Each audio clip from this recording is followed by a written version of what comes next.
Greenland.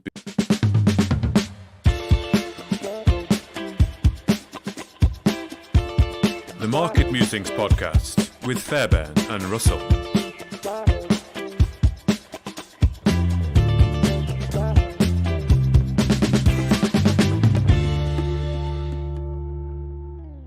Welcome back to the Market Musings podcast, and today our guest is the CEO and founder of AEX Gold, Eldur Oalfsson.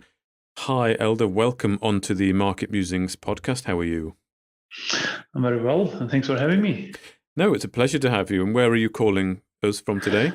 I sit in an office in Iceland. I'm an Icelandic individual, and as maybe some of your listeners might know, then Iceland is very close to Greenland. It's literally next door, so it's very conveniently located if you're working in Greenland. Like we are. Indeed.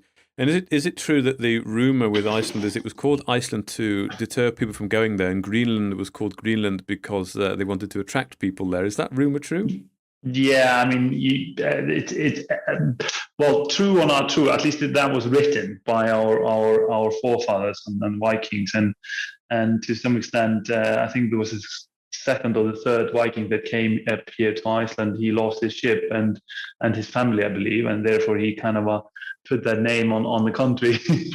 Even at that point in time when he was coming over, there was forest between the sea and the mountain, and the glacier were much smaller than they are today. But it was Eric Red who gave Greenland this name to do exactly that. It was all part of marketing, right? Yeah, very clever. Well, I've been to Iceland myself, as I was saying before the podcast. It's a lovely place full of natural wonders. I'd recommend people to go there. There's so much to see, so many interesting things going on. And of course, Kenny, you're joining us as well from another natural wondrous place of the earth, Scotland. Yep, and I actually think Scotland is as cold as Iceland today. It is absolutely freezing. It's only about 0 degrees, but it's the wind. The wind is just dragging it down, and it feels like -7, -8, which is, I don't know. The Scottish cold seems to be very penetrating, so it does. But no, I'd love to go to Iceland, Eldur, because I think we've spoke before. I'm a big salmon fisher, so. Yeah, there's not many salmon left in the west coast of Scotland, so I'm going to have to start spreading my wings and look for some rich fishing grounds, and I believe Greenland and Iceland have got plenty of these. Yeah, absolutely. At least in relation to salmon, Iceland has a lot, and Greenland is more Arctic char, but there seems to be there's a lot of salmon in the fjords there, but maybe less so that go up the rivers there. So no, it's a very good place to do that. Sure. Definitely. But no, it's great to have you on the podcast, Eldur. And what we like to do in the Market Musings is, companies can have the best projects in the world, but if you don't have the right people to manage these projects, then it's just never going to succeed. So we like to get the directors and the CEOs, the chairman on, and just sort of strip them back and almost get like a potted history of what their career was, their successes, their failures, where they grew up, what their education was like, who inspired them, and and what drives them in business. So really, it's an opportunity for you, Eldur, just maybe for the next 10-15 minutes, just to take us back as far as you want and tell us a bit about yourself and ultimately your journey to AEX Gold, and then. Once we've covered that, we'll talk about AEX Gold as well. So, yep, there's plenty of time. So if it takes 20 minutes, myself and Mark are all ears, and we'll jump in with questions as and when. No, definitely. That sounds amazing. Yeah. So I mean, it's if you're happy for me to go ahead, I'll start going on. I like very much talking about myself, so you might sit there for 25. Yeah, so I'm born and raised in Iceland. I very much come from a family of that kind of work with their hands, so to say. I like to look at the world today where you have people who work with their hands and then people who do software companies and so on. But we were very much in the working with your hands. So we had 400 sheep, we had horses and land to maintain and manage. And as you can imagine, farming in Iceland is not easy. Short seasons and there's a lot of work that needs to happen. But But in my childhood, my family also had a separate calling, so to say, is that they ran a home for children who were in difficulties in their lives. So kind of to relate to that, some of these children maybe had instances at their home where their parents couldn't take care of them, or they had issues with drugs, or even something even more worse than that. So during my whole childhood, I was brought up with 6 children at any point given in time, who were kind of basically became my foster siblings. So I had this kind of a really lovely childhood in the countryside of Iceland, working, riding horses, herding sheep, feeding the livestock, taking the hay, as such. So that's a very kind of a simple background of, so to say, of how I kind of grew up until I was 16 here in Iceland. But like, I'm a geologist, and people often ask me like, why did you become a geologist? What got you interested in geology? And here in Iceland, again, back to sheep, because I think in Scotland and in England, everything is related to sheep farming or somehow related to that. And it's the same thing as in Iceland. But we had to herd the sheep in Iceland up, or in our, I should say, community. We had to herd them up to the mountains up in Iceland, so essentially up until middle of Iceland. And every fall we had to go up there with 2 horses, and you would herd them back for 7 days, and you would essentially sleep in these huts, which is more like a, you probably not offer it to anyone who would be traveling in Iceland today. And those experiences, you were essentially riding around in complete wilderness, up in around glaciers, glacial rivers, big mountains, volcanoes, and looking for sheep. I did that first when I was 12, becoming to be 13, and the test to be able to do that was almost like a manhood test in my community. I had to lift a lamb up on my horse, which is easier in Iceland because the horses in Iceland are, I wouldn't call them ponies, but they're not very tall as you would find them in England or in Scotland. And we would essentially do that over a week, and you became one of the essentially farmers in the village, and you became essentially adult very young, or in a young age. And that brought me to geology, because you're surrounded with nature, and you're surrounded with these big structures and these things. So that brought me to do, like, when people ask me why did you become a geologist, that was exactly it. And extremely fond memories of my kind of childhood, and how I was privileged getting the upbringing that essentially gave me the purpose for what I do today. That it's not only about essentially dollars on your bank account, it's actually also about making a difference in what you do. And that's what I very much learned in my upbringing, where my mom and dad were kind of doing, well, we had 200 children that went through our home. So, and 80% of them are doing really well today. So it's a very privileged way of being brought up, I find. Mm-hmm. What a fantastic place to learn geology as well. There's so many things going on, isn't there, over in Iceland? So in Iceland, what is the beauty of Iceland is that, you can, in 3 hours, you can see geysers, glaciers, volcanoes, like just within that 3 hours ride. I mean, if you're going to do that in other countries, you wouldn't be able to do that unless you travel like with flights 8 hours between different areas. So that's a privilege. And as such, the geological department in the University of Iceland is extremely strong and has a lot of interaction with geological departments all around the world, being schools in England or in France or in Europe or in the US. So that was a particular interest to us. And what I did in the beginning, I'm not sure if you know this, but Iceland is quite well known for its use of geothermal power in the country. So I kind of, my emphasis in my study was focused on that. for those who don't know, but geothermal is essentially, I think 60% of the energy we use in Iceland, total energy, comes from geothermal.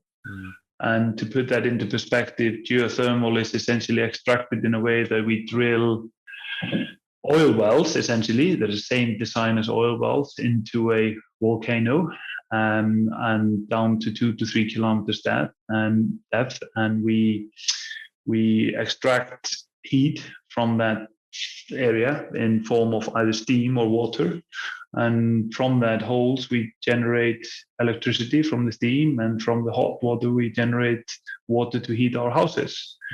And to put this in layman terms, in Iceland today we generate about almost 1,000 megawatts of electricity from geothermal, and the equivalent of 1,000 megawatts of electricity would be needed to heat up Reykjavik city, but we actually are using the wastewater from these holes. Just we pump that water to Reykjavik, and I think per capita we have the most swimming pools you can find in the world because there's so much hot water. It makes it livable here in Iceland, and how we've extracted it, because I've never had any oil and gas or anything like that, and therefore for us we are saving about $1 billion a year in not importing in oil and gas to Iceland for the purposes of heating and electricity. Indeed. The side effect is the sort of slight sulfur smell, isn't it? Sometimes when you take a shower, you can pick that up. It sure can, and I think many people find. I think you worded it very politely. You call it sulfur smell. I think people relate that smell to something else. To be absolutely honest. But yes, you're right. And actually, the funny thing is, I do believe that at least in some part of Reykjavik, you wouldn't necessarily have to have this sulfur smell because the water that is being pumped to Reykjavik is essentially heated cold water. So we use some of the hot water to heat up another water, but they actually inject a little bit of sulfur in it to kill oxygen. And if you have oxygen in pipes, they obviously corrode. So it's actually something we could probably get away with having, but we're so used to it. So people are okay with this. I hope we smell okay, though. I'm sorry about that. No, yeah, you smell fine. I think Iceland's maybe one of the places in the world where when you're drilling and you know sort of oil, but when you hit water, actually that's a huge bonus. Wasn't there a story that a landowner was convinced there was a thermal spring under his land, I think, and he drilled it and basically hit oil or hit steam and built, I think, a little really small kind of geothermal power plant, and it kind of really set him up for life. I think that's a story, isn't it? No, exactly. I mean, I can give you an example because my background obviously is my first company I built was a geothermal company, but I think my hardest project that I've ever ran is that 2 years rather than 3 years ago, my mom and dad, they have a geothermal hole on their farm, which about 4 other farms use. And they were getting a little bit congested, so they wanted to see if they wanted to find another hole. So eventually I mapped out where they should drill, and we did all sorts of projects, and every single day they would call me, when are we gonna hit the geothermal? And we drilled down to 1,000 meters, and we got about 140-degree hot water from that hole. So it was extremely powerful. So you can find these things in the right places in Iceland. So that was one of your first jobs then, was it? It's good. No. It was after me drilling thousands of wells it was actually just last year, but it was still hard when you're doing something for your mom and dad and they're putting their life savings in it. So just to come back, like I finished a geological degree in Iceland. Only about 6 people finish geology every year. It's quite difficult to kind of get in and finish it. Well, not necessarily to get in, but there's not many people kind of who finish those things. And most of these individuals, they go into academic with an academic focus because there's so much to focus on. But I did a focus on extraction of geothermal fluid in the roots of geothermal system, or essentially in very close to the actual magma. So looking at drilling very, very deep in the crust. With that thesis, I landed my first job in an investment firm back in 2008 in Iceland called Geysir Green Energy. So Geysir, like something that is blowing up. And Geyser was the first company in Iceland, and this was obviously pre-crash in Iceland, financial collapse in Iceland, before the financial crisis came on. But it was the first company that invested in a portfolio of projects all around the world in geothermal. So using the Icelandic know-how and extrapolated it in the rest of the world. And there is so much geothermal in the world untapped. I mean, a massive amount. So if you think about Ring of Fire, if you think about anywhere you have volcanic activity, you essentially have potential for geothermal potential. And the same thing goes with systems in geothermal where oil has been explored for. So when you go to a deep enough zones, so say in Central Europe or in China and elsewhere, you can find geothermal at 3 kilometer depth of maybe 60 to 80 degree hot water. But to essentially make a long story short, I started that role, a team of 8, where we started acquiring and building geothermal power plants all around the world. My role was in the US, in South America, and New Zealand, name it, essentially all over. It's a very ambitious plan. But quickly what happened was I was moved to China to work on a very small project there in a city called Shenyang in China, which is very close to Xi'an, where the terracottas are. Mm-hmm. And that project was essentially a small city that was being heated. Well, I say a small city, nothing is really small in China, but a relatively small city in China terms. That was essentially, we were drilling down into old oil fields where there was a knowledge of geothermal heating or geothermal water. And we were drilling down to 2 to 3 kilometers depth and pumping that hot water from the hole and replacing that hot water with essentially coal or gas, right? And pumping that into district heating systems in these cities in China. And this was a joint venture with Sinopec Group. Sinopec is the largest oil company in China, and state-owned oil company. Yep. And we essentially, this group we had a exclusivity all north of China to operate and build geothermal power projects with them. And when I started there, everything was in the kind of let's call it like it was in its infancy, and it had a lot of teething problem. And the main teething problem there was that you were trying to apply Icelandic know-how and technology and operatorship to a Chinese reality, right? Mm-hmm.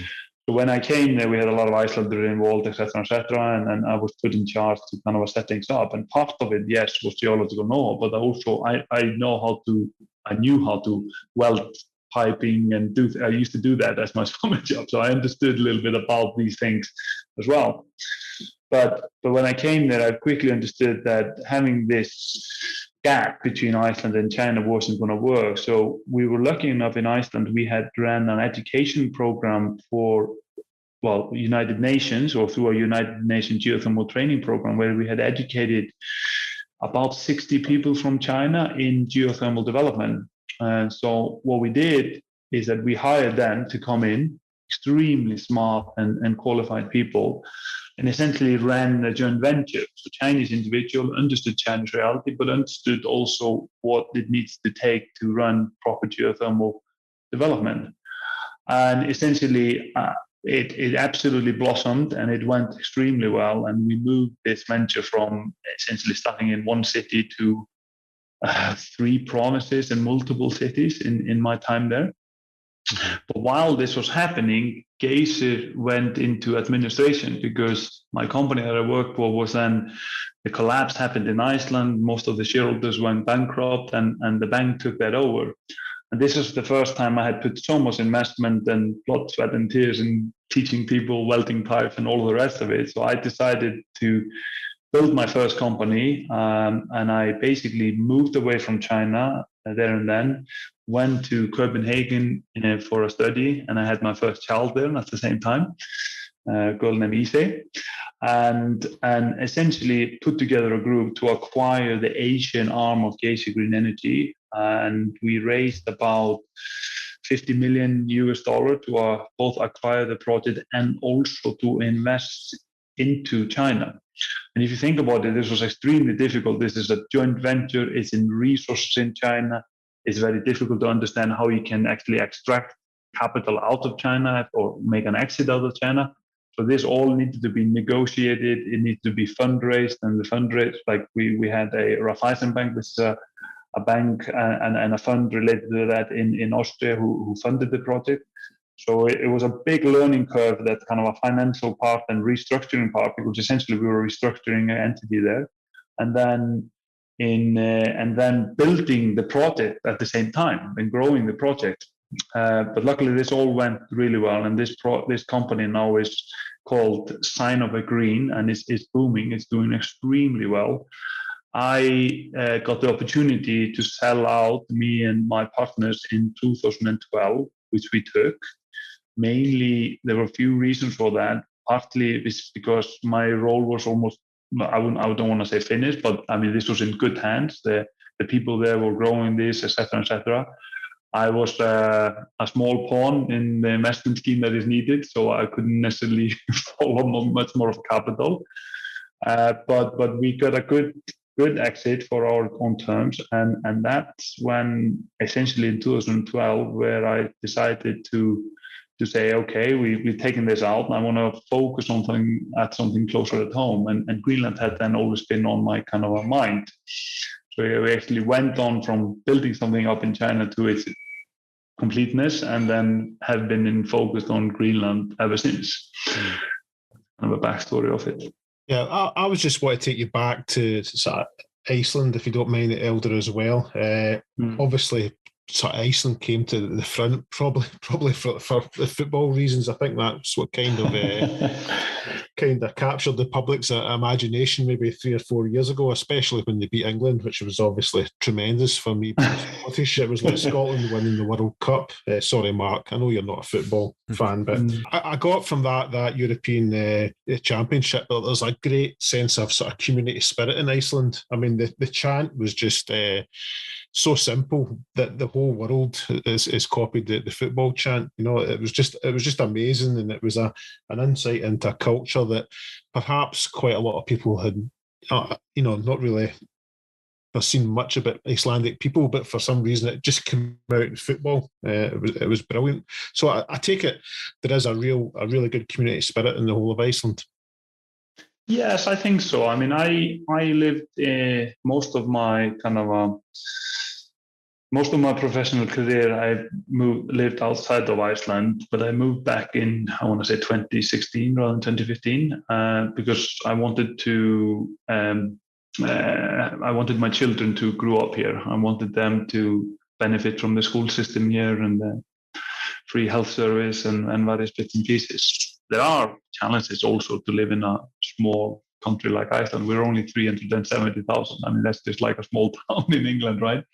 Yeah. But then again, there is this kind of a community spirit, and there is pride as well to kind of do well and try to punch above your weight.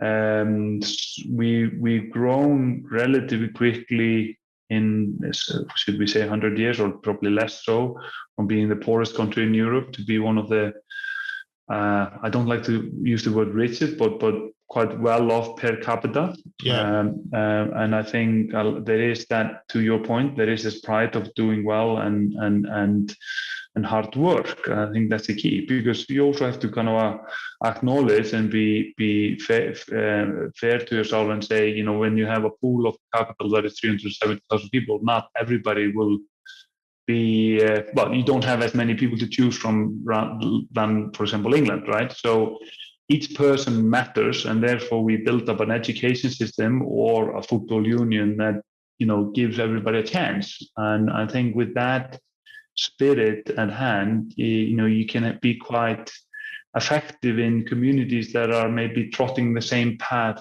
as we are trying to do.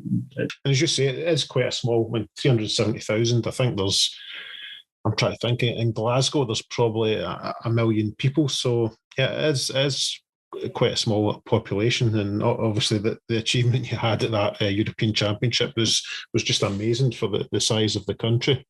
Yeah. So moving on from China, how did we end up in Greenland? What was the next part of the story?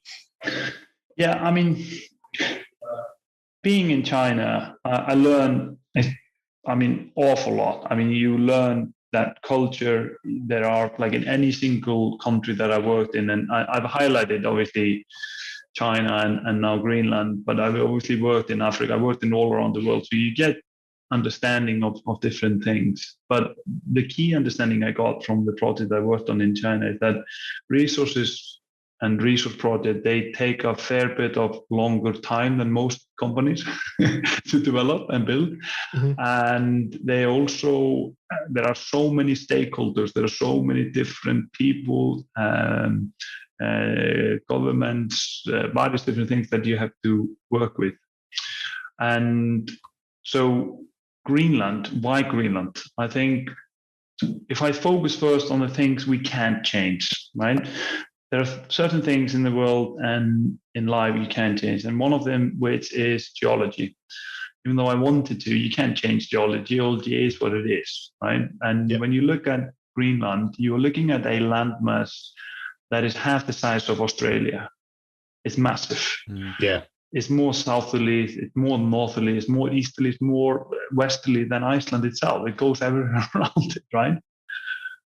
So when we looked at it, and I looked at it, it's a country that was opened its mining code, or it's been mined there for past 100 years, don't get me wrong, but like the legislation and being kind of investable, really that didn't come in place until 2009. And since then, from 2009 up until the last cycle ended, call it 2012 or 2013, they discovered world-class deposits in every other commodity, being iron ore, zinc, rare earths, etc., etc. And it was not for the fact that there was so much data there, or because the geologists were brilliant. It's so simple. It's on surface. There's no vegetation. The glacier has scrubbed the land from the top of this mountain down to the bottom of the sea. There's good access there, believe it or not. I mean, you are very close to the shoreline most of the time, so sea access and so on. And therefore, you are in an environment that hasn't been part of the mining industry for the past 200 years. I like to say sometimes, Greenland, Afghanistan, and maybe Colombia are the countries that haven't been mined for the past 200 years. And I like, Greenland makes sense for us as Icelander to be in, right? So jurisdiction, geology made sense, but there's also risk in Greenland. There's also the fairest question of all is why hasn't this been done if people have been mining in Alaska or in Russia for such a long time? And I think that relates to operatorship. So we understood very early on, just like when I was explaining about China, how you find your people and train people, it all takes time. And being in Iceland, it's not like we can go on, if something breaks on a drilling rig or something happens, that we can just go and drive to Germany and pick it up, or Netherlands or whatever. Like, it is a fair bit of issue being on an island. You have to have more inventories. You have to have, each employee needs to be able to be essentially an electrician, a mechanic, and something else. You need a little bit different methodology when you're building things up in a jurisdiction like Greenland. And therefore, my focus in the beginning and our focus as a team has always been about being the best operator, most professional, most in best relations to the government and the stakeholders that are there. Because if we become the best operator, the geology is not going to cheat you. And we certainly think we're in the cusp of the next super cycle in commodity, and therefore the funding will find its way to the company that are sitting on the best acreage. But more importantly, to what you started this conversation on, is that what is the team? What is the people who are around the company? That's going to be a key, we think. Definitely. And I'm just looking at your presentation, Eldur, and obviously your tagline is creating a Greenland legacy. Can you maybe expand on that for us and tell us what the vision is for the company? No, 100%. So, what often happens I explained it in the beginning, the mistakes we've done in China in the beginning when we tried to build an Icelandic geothermal company in China. It just never works like that, right? You have to build a Greenlandic company in Greenland. Therefore, creating something that the Greenlandic people and the Greenlandic government is proud of and wants to participate in. So that means from every single front, meaning from the like how well we do financially, how well we pay our people. This is a pristine environment, so we need to do it in a green, ethical manner. All of these different things, but in a Greenlandic way.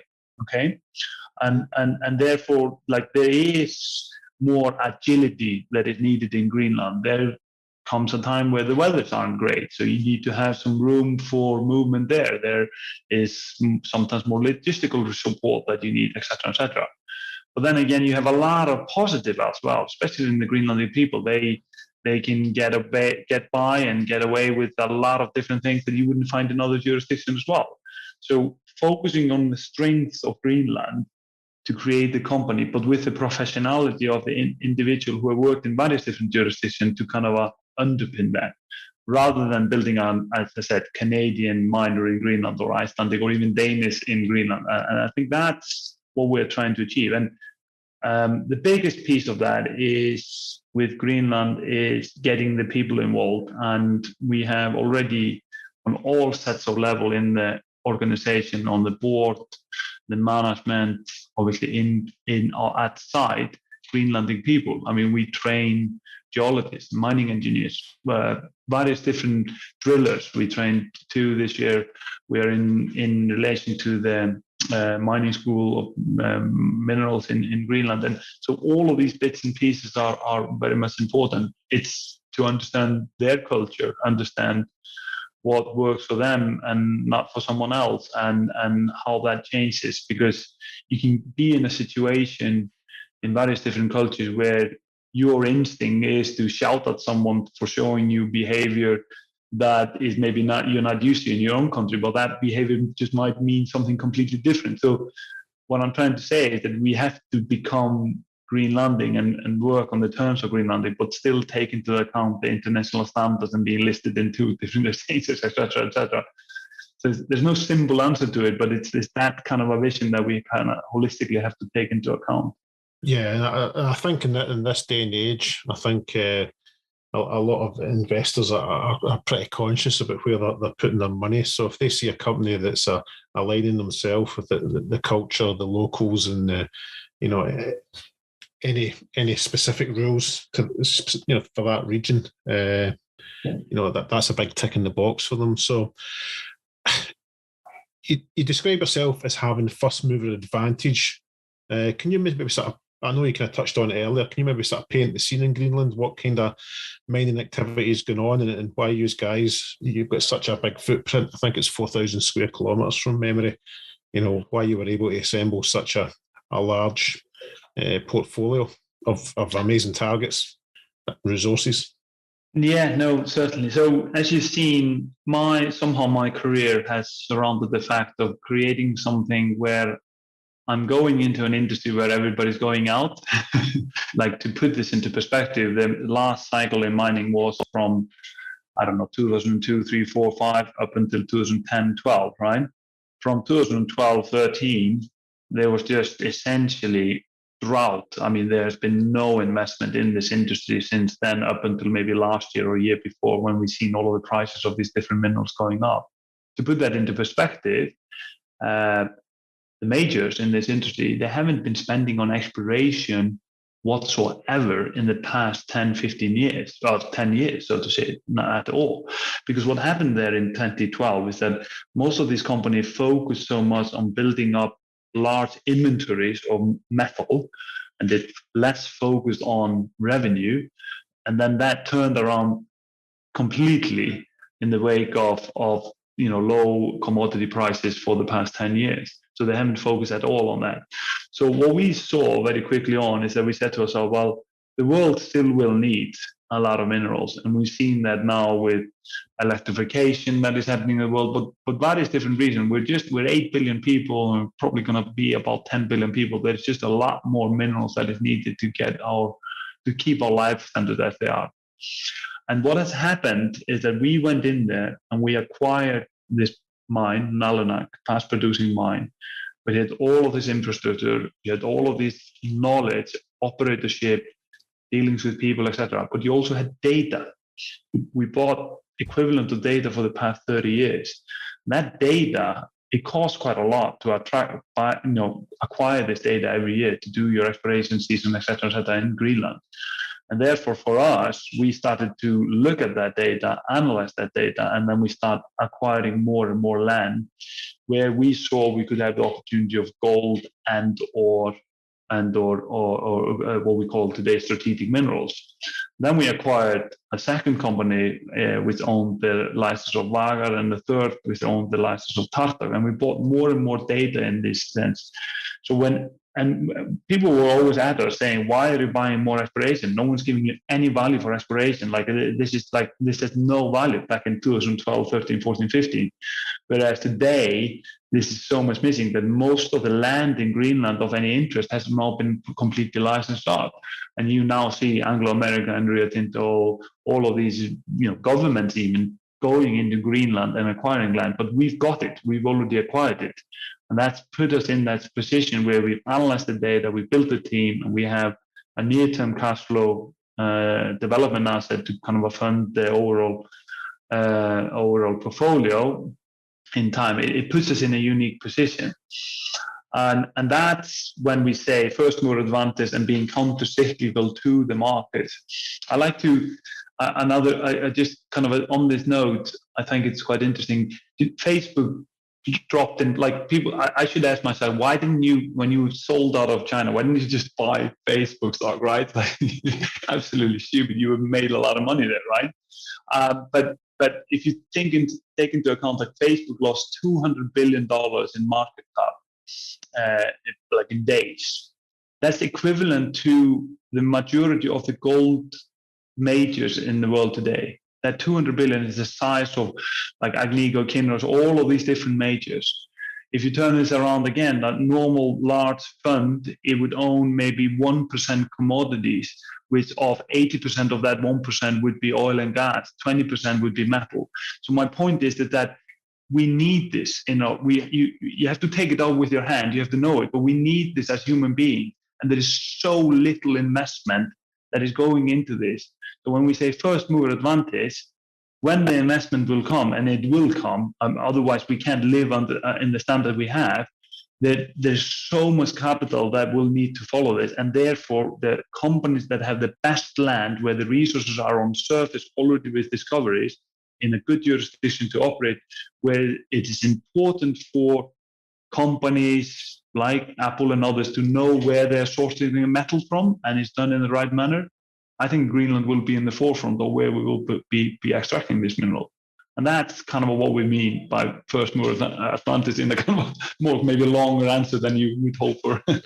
No, you covered everything and more. And obviously, I think it'd be good for our listeners to maybe to get a high level overview of just sort of main. I mean, obviously, you said you've got gold targets and you've got strategic mineral targets, but maybe if you could just give us an overview of maybe the top two targets or projects in each of these commodity sectors. No, definitely. So in gold, our development asset, which is permitted, we finalized the IFS, or the feasibility of engineering for the surface and processing plant. It's essentially we're getting it ready for production, and it's the highest grade gold mine, or one of the highest grade gold mine in the world today, 18.5 gram per ton. It essentially means with these kind of mines, usually you have a very low all-in sustaining cost, which gives you good cash flow. And it has the potential to be 2 million ounces. We haven't got the resource for that, but it has the potential there. And that's what we're drilling out constantly. So it's very interesting, good operator base. The second largest one is Vagar, already drilled. The highest sample there is 2,500 gram. It has more than 2 kilometers of mineralized ridge, where we're getting anywhere above 5 to this 2,000 gram per ton over those 2 kilometers. And we believe we sit on some kind of a world-class deposits similar to Fort Knox in Alaska, or the likes of those kind of a deposit. So that's just gold for you, but I can then mention other 5 of something similar scale. But the difference, what I'm telling you and what many other companies are telling you, is that the discovery is already there. We are turning around and quantifying the discovery. versus many companies who are on exploration stage, they start on doing geophysics and they tell you, oh, I got this amazing anomaly and et cetera, and then they start drilling. It's already there. It's on surface. We're just trying to understand how big it is. Yeah. That's the excitement. Secondly, in copper, we believe we sit on what we call an IOCG copper belt, and we have been acquiring all of the land which cover this IOCG copper belt. What does that mean? It means something like Olympic Dam in Australia, where you have copper, niobium, zinc, molybdenum, all of these different minerals in the same deposit. And why do we believe that? Well, we have a sample of all of these minerals where you have up to 3.4% copper, 2% zinc, zircon, 90% niobium, all within the same sample, right? And it's the same geological line that goes to Attic in Sweden, which is an IOCG mine as well. So it's a fairly straightforward what we're looking for. It takes time, and it will take us time to kind of explore it and so on. We have in nano copper gold already 3.4% copper discovered on surface, a zone of 20 meters thick. It goes underneath the glacier. I believe it continues 25 kilometers underneath the glacier, completely undrilled, but it's all on surface. We have 3 graphite exposure on surface. The biggest one in Norrearm, where you have 5 meter thick graphite over 2 kilometers length. So that's initial samples were 14% graphite. We're now doing retesting of those. We resampled that deposit, and are now trying to understand flakes, etc. We have 10 PGE play or a dike model play in Nalunaq Valley, where our mine is. That's where we have more than 10 gram per ton palladium. We have 1% nickel, and we resampled that outcrop, and we did some geophysics over that. We have rare earths, various bits of rare earths. You should know that in South Greenland, one of the reasons why Trump wanted to acquire the country is that rare earths by, I think, the European Raw Material Alliance or something like that, they believe 10% of rare earths is situated in South Greenland, where we hold most of the licenses, all of the licenses there, or majority of the licenses there. Already are 3 deposits, which are all world-class deposits in South Greenland. So we're very much in dynamic mineral position where we are situated, where if you want to play South Greenland, you have to do it through us because we hold the land, right? Yeah. I suppose one thing that's just dawned on me as well, Eldur, that obviously climate change and retreating glaciers is probably exposing a lot of outcrops and a lot of potential resources that were never, that are completely virgin. They've never been touched by mankind before. Yeah, no, absolutely. And I can give you 2 examples of that. Like we own a license called Oalfsson, which is in northeast Greenland, where you have a zone that was once surrounded by 2 glaciers. And this zone has over, I think, 3 or 4 meters. It's a sulfide zone, we believe, of 10 gram per ton gold, like enormously high grade. And I remember when we applied for it, I had a consultant who said to me, "This will never be mine. There are 2 glaciers around it." Well, I had calculated how quickly these glaciers are retreated, and I found out like within years this wouldn't be closed off. And look and behold, now Jokumsjör can be accessed from the fjord, and there is no glacier around any longer. So they're retrieving 100 to 200 meters a year. Norrearm, this big graphite deposit I told you about, it didn't exist 4 years ago. So we saw it on a satellite image. There was just a layer coming to surface very clearly, and now this is what technology also helps us. There's much better satellite images and so on. So we are finding a lot of these things when it comes to surface, which is, again, the glacier is like a giant shovel. It takes all of the vegetation, everything off surface. And it also speaks to the point about when people say, where do you really want to mine in the world? Do you want to be mining in the middle of an Amazon forest, or is maybe an area where you're not having any interference with wildlife or vegetation? On the contrary, you can actually be building that up. I think that's where we want to be doing mining, in my view. Yep. No, it's definitely an exciting part of your journey. And obviously, I mean, I've looked at the presentation and I've looked at some of your results, etc. And you have this amazing war chest that's quite unusual for I'll call you a junior explorer because I suppose really that's what you are. But I mean, you've got something like 20 million British pounds in the bank, which is unheard of for an explorer or developer.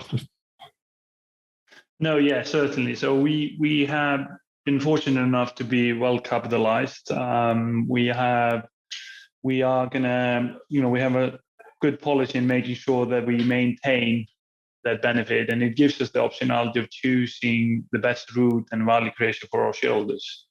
There are generally three ways to run these projects: is to use your own cash pile, which we will continue to do to increase value, but then you can obviously use the market, but you can also set yourself up for things like joint ventures and spin outs, etc., etc. So that is a very good position to be in, to choose, well, have more say about your destiny rather than not being forced to go down up a certain path. So we're very fortunate to be in that position, I'd say. Definitely. Mark, sorry, I've been talking too much. I'll maybe let you jump in. No, you've been talking a lot. Yeah, that's good. It's good to get a feel for what's going on. I think we spoke to Charlie the Geo from SI Capital, and he kind of suggested that Greenland could be Europe's answer to sort of Australia, as particularly for sourcing a lot of raw materials. And as you mentioned, it's an underexplored place, but in the past has perhaps been a little bit hostile, but there's a lot of strengths there. The government are supportive. And you've got the cash in the bank. You've got this great project. I mean, you mentioned before about a super cycle, and that's something that we hear occasionally. There's different opinions as to whether we're going to see a super cycle in mining or whether it's going to be more a sort of a super cycle in battery metals. What's your opinion on the super cycle, and perhaps how Greenland will or can play a part in that? Yeah, so I mean, I just think I look at it very simplistically, because there are so many data points that people need to take into account when they're making predictions on any kind of demand and supply. I find that to be in this industry. So what I look at are the kind of the big picture, and the big picture before, let's say, before the financial crash in 07 and 08 was the fact that the population is growing. There's more and more people going from poverty to a middle class in the world, and hence you need more metals to allow that to happen, right? And therefore, to explore for this metal, you need to find a lot more, either in new areas or go deeper. There are two ways to do it. And that can be deeper in the ocean floor, or it can be deeper in the mines themselves. And going deeper is usually more expensive and more challenging rather than being on surface, right? So there is a element there. Then you have certain things that happen in between, which is more related to the cycle, like I mentioned earlier, where there's underinvestment into an industry like I'm working in for a long time, like 10 years. And if we put that into perspective of what is happening in this industry, is that on average around the world, it takes you 7 to 10 years to get a mine permitted. It takes you another at least 3 to 5 years to build it, right? If it's of proper size. And then you have to explore for it, which can take you 5 to 7. So you can see if there is a demand and we're depleting the resources, it's not like something you change in a heartbeat, right? And that's why I think we're looking at a super cycle, not necessarily because the demand will pick up much from where it is today. It's because these minerals haven't been explored, and therefore it's like eating a cake. If you finish it, it's finished. You have to bake another one, right? It's not like a renewable. And it is essentially just follow the money, where the money has been going, and you can look at, I mentioned earlier, I mean, Facebook, all of these tech companies and so on.